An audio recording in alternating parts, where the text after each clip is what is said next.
Top story here on KCAL 9 News at 10 is breaking news tonight. Deputies believe rap music mogul Suge Knight was involved in a deadly hit-and-run accident today in Compton. Tonight, they're waiting for Knight to turn himself in. The accident happened in the 1200 block of West Rosecrans Avenue near Central Avenue. Tonight, KCAL 9's Rachel Kim is live with details on the altercation that led up to the crash. Rachel.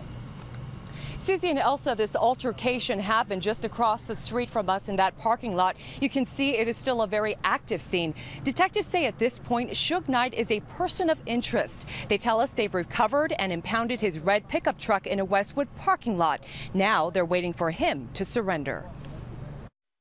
Tonight, detectives are looking for rap mogul Suge Knight. His attorney confirms he was behind the wheel of a truck involved in a fatal hit and run in the parking lot of this Tam's Burgers in Compton. Around 3 p.m., Knight's attorney says he was driving the red pickup truck, got into an argument here, and ended up running over two people, then driving off. I noticed that they was arguing pretty loud. Suge Knight turned around and walked towards his car, got in his car, and ran Terry Carter over driving forward.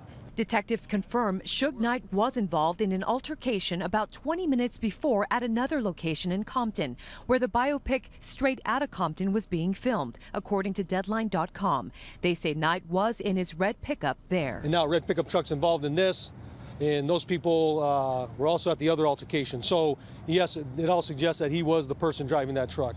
Knight's attorney James Blatt says that his client was attacked by two people while in his truck in Compton. He tells us Knight tried to escape but ended up hitting the two people. Blatt says one of the victims was Terry Carter, who was a very good friend of Suge Knight. He was killed. The other victim who was injured is actor Clay Bone Sloan. The man that I saw sitting over on the curb, they put a bandage over his head. And I noticed that there was a fireman and some ambulance workers giving CPR to who is Terry Carter. The founder of Death Row Records has a history of run-ins with the law. In 1996, Knight was driving the car Tupac was shot in. The next year, he was sentenced to 9 years in prison on probation violation.